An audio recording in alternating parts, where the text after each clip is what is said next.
26 Rafale लढाऊ विमानाच्या खरेदीसाठी भारत आणि फ्रान्समध्ये 63,000 कोटींचा करार। पाकिस्तान सोबत तणावाचं वातावरण असताना कराराला विशेष महत्त्व। भारत पाकिस्तान वादाच्या पार्श्वभूमीवर इतर देशांकडून मदत। भारताला स्वीडनने दिले काल गुस्ताफ रॉकेट लॉन्चर, तर पाकिस्तान दारू पाठवल्याची माहिती।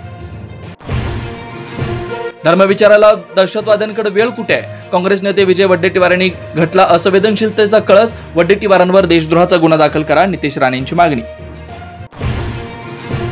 शॉर्ट टर्म व्हिसावर आलेल्या सर्व पाकिस्तानी नागरिकांना भारत सोडावाच लागणार। फडणवीसांकडून भूमिका स्पष्ट, तर लॉंग टर्म व्हिसावर आलेल्या सिंधींना महाराष्ट्र सोडण्याची गरज नसल्याचं स्पष्ट।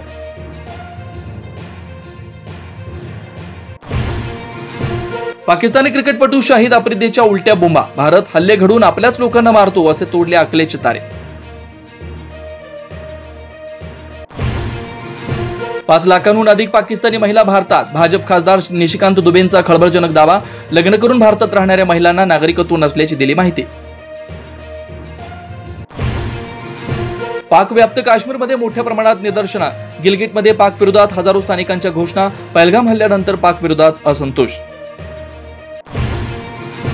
नक्षलवाद्याविरुद्ध आतापर्यंतची सर्वात मोठी मोहीम। विजापूरच्या जंगलात शेकडो नक्षलवाद्यांची 6 दिवसांपासून कोंडी। 7,000 पेक्षा जास्त पोलीस जवान मोहिमेत सहभागी। मुंबईतील आग दुर्घटनेप्रकरणी ईडीचं अधिकृत स्पष्टीकरण। काही कागदपत्र जळाल्याची माहिती, मात्र सर्व दस्तावेज डिजिटल स्वरूपात असल्याचा दावा। आगीवरून राजकीय भडका। एल्फिस्टन मधील 19 इमारतींमधील स्थानिकांचं पुनर्वसन। एल्फिस्टन मध्येच होणार मंत्री आणि आशिष शेलार यांची माहिती। MMRDA 19 इमारतींचा क्लस्टरमध्ये पुनर्विकास स्वतः करणार।